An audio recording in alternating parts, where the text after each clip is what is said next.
What is a tip that could one day save someone's life? If you or a friend need urgent medical attention, be honest about any drink or drugs that have been taken. Doctors, nurses and paramedics are concerned with saving your life, not snitching on you. An emergency situation is not the time to be protecting your reputation. It's also not the time to be embarrassed about anything. I promise doctors have seen it before. They do not care that you take Viagra at 25. They just care that they won't prescribe you nitrates on top of that for your heart condition, because combining those two can cause deadly low blood pressure. If they ask you what drugs you take, be honest. If they ask you about a specific drug, be 100% honest, because there's a reason they're asking and it's your life on the line. If someone is making you feel uncomfortable, no matter what or why, you don't have to justify leaving the situation or find a reason first. Being nice gets you killed. As a trans girl who lived on the streets for 6 months, always trust your gut feeling. Always guarantee your own safety before helping someone in a first aid situation. It might seem obvious, but it is overlooked way too often. For example, when someone is unconscious in a closed space and there are no direct clues to the cause, always assume there is CO and the room isn't safe to enter. Try to ventilate the room and get the person out of there as quick as possible. But don't risk your life by staying in there for too long. Edit. CO equals carbon monoxide. If you are ever caught in a riptide, swim parallel to the shoreline and perpendicular to the current. If you swim into it, you will die. If you let it take you out to sea and aren't a strong swimmer, you'll die. If you aren't a strong swimmer, stay the FCK out of the ocean. I've always read about riptides but just got caught in one for the first time last summer. It was different than I always imagined it. I was trying to catch a good wave and was standing in chest high water. I dove under the one coming up to try to get out to where they were breaking better. And when I came up I could no longer touch. Each coming wave would pull me toward it as it gathered up and then swelled over me before breaking, leaving me being pulled out again to the one behind it. After struggling for a few minutes it finally clicked. I had a moment of panic, then swam diagonally back toward the beach and was out of it within a minute. It was actually very scary, and if this hadn't been drilled into me I don't know if I would have figured it out. To me it just felt like it was because the waves were too close together or too strong or something. Not that I was in one singular current. Never mix ammonia and bleach. Lots of cleaning products contain one or the other. Read labels before mixing. What happens if they mix? The gas it produces destroys lung tissue, and I think it's called chlorine gas. Was used in World War I by the German army and killed a lot of soldiers and destroyed a lot of PPLS lungs. If someone breaks into your home and you use a bat to protect yourself, put a sock over top of it so if they grab the bat, you can take it back because the sock will slide off. Edit. Thanks for the award. If you're the first person to be on the scene of an emergency, don't wait for someone else to call emergency services. Do it yourself. If 10 people assume someone else will do it, no one will. And someone could die. If you're unable to do it yourself, ask a specific person to call, rather than saying someone call 911, 999, etc. If you've got stroke symptoms, droopy face, weakness in one arm or leg, or word finding difficulty, they aren't kidding when they say time matters. You can end up with dramatically worse results if you go to bed thinking you'll decide to go to the hospital or not in the morning. Determine when the last time you were well was. Have a time for when the symptoms started. Stick to those numbers firmly. And then get your ass to the ER. There are medications that can help a lot, but only if they're given within a precious few hours. Fewer hours than a night. Fewer hours than you've got after a bathroom trip in the small hours of the morning even. Go immediately. Don't be afraid to go to a psychologist. It's nothing to be ashamed of. I keep telling this to a friend of mine, but he keeps refusing. I try to help and listen, but in the end, there is only so much a normal person can do. Never hesitate to call police to report a missing person. The 24-hour rule is a myth. The 24 hours rule used to be standard operating procedure by police. This is why it persists. Over time, they learned that the first few hours were the most critical in finding someone. And now people are confused. Throw a few bottles of water and a blanket under the seats of your car. You never know when you're stuck in a bad situation. Edit. I didn't mean for the bottles to be thrown under the seat unsecured. Just an Aussie euphemism for you.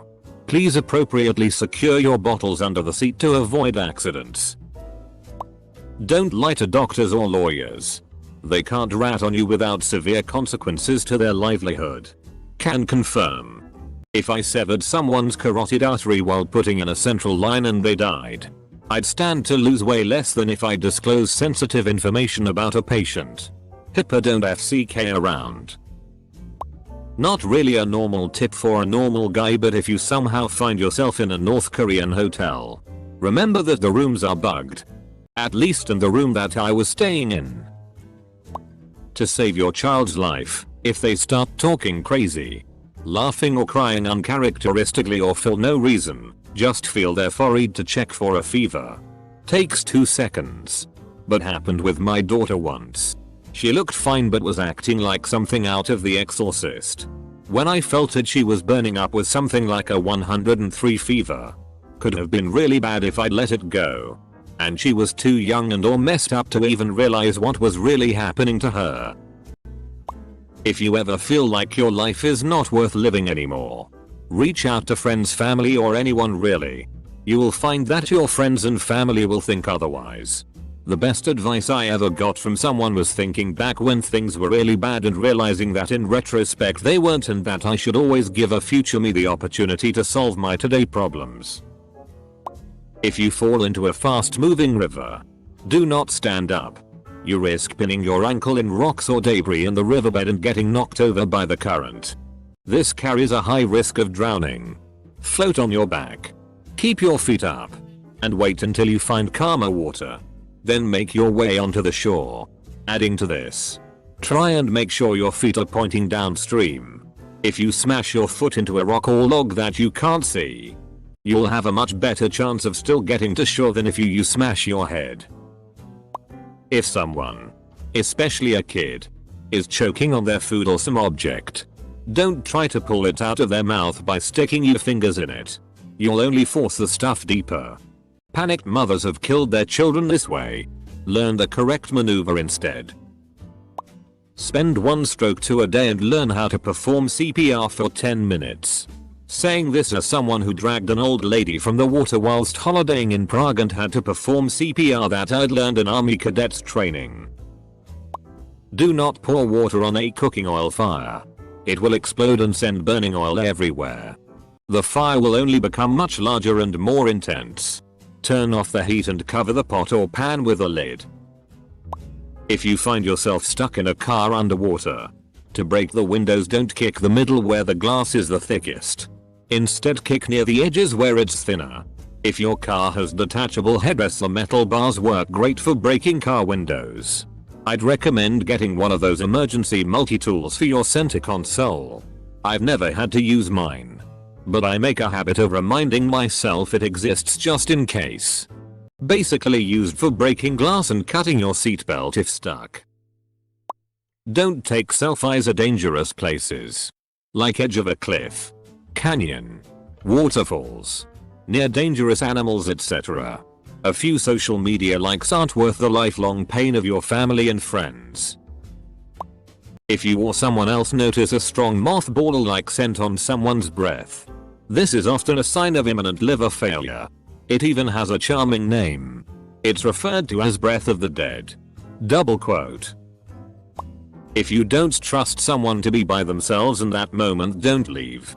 You don't have to be right there next to them or even in the same room, but if you don't trust them with their own life, don't leave even if they scream at you and call you names to try and make you leave. If you're alone and choking, get down on the ground on your knees. Put your palms on the ground as if you were going to do a press up. Lean forward and pull your arms away, letting your full weight crash to the ground. The force on your chest may be enough to dislodge the blockage in your throat. Make sure to have a smoke alarm smoke detector in your bedroom and the rooms leading to your front door or outside. They're cheap and they will save your life. You won't always be able to detect smoke or a fire, especially when you're sleeping. If someone's having a coughing fit choking, ask them, "Are you choking?" If they start cursing you for a dumb question, then they're not choking, or they just reply with whatever and should be able to sort themselves out on their own. Keep an eye on them to make sure. If they can't answer you, start pawing at themselves. Or stand up to leave, but can't talk, they're choking and you need to start first aid. My family are well used to me just mildly watching them cough and asking, "Are you choking?" I do not bang them on the back just because. I don't think any of you will fall off a plane or something. But if you first do, don't aim at the water. Rather go for something that will slow your speed over a longer distance, like branches or snow. And in the absurd case where you really have to go into water, feet forward. Maybe slightly bend it to reduce injury. Always tow a vehicle with a rope or strap. Never use a chain. If the chain snaps, it becomes a steel whip and can kill someone. My dad's friend is a farmer and did this. He used his tractor to tow a truck and the chain snapped, cutting his face in half. He would have bled to death if his brother hadn't found him. If someone's having a seizure, get them on their side as fast as possible. Sitting up during a seizure is an easy way to lose oxygen fast and get serious brain damage. On another note, don't hold them down either. The one time some idiots did that to me, I had bruises for days afterwards. Holding a person down is how you get really serious injuries, beyond any potential brain damage. If you think someone you know might be thinking of suicide, ask them. It's always better to ask and be wrong than the other way around. If you can't get a hold of them, the police can do a wellness check if needed. It's to help them, not get them in any trouble. Complacency kills. When it comes to heavy machinery, weapons, power tools, vehicles, and many other things, get complacent with it and it will take your life before you realize it. But complacency with many other things can kill some aspect of your life. Complacency with where you are in life can kill your drive and motivation. Complacency with who you are can kill your knowledge base from increasing or your life experiences from expanding. So many other way. Complacency kills. Never let yourself become complacent. You deserve more better than what you have and only you can provide it. You deserve a better you. Complacency can prevent that. Always strive for more. To increase yourself in some way. Financially, emotionally, spiritually. However, complacency will cause you to stagnate and stagnation is death. Keep going. You deserve it. If you are in or around a car accident that involves downed power lines, don't leave the car or walk toward the car unless you have no other choice. Car on fire. If you do have to leave the car, you need to make sure you don't touch the metal car body and ground at the same time. Once you are free of the car, shuffle your feet with them together until you are at least 10 meters, 30 feet, from the crash site. If you are not sure, keep shuffling until you are more than 4 car lengths from the crash. Also, don't assume because the lines are not sparking they are not live. The circuit breaker may have tripped, but some circuits have reclosers which may try to close the circuit breaker a couple more times to clear a fault.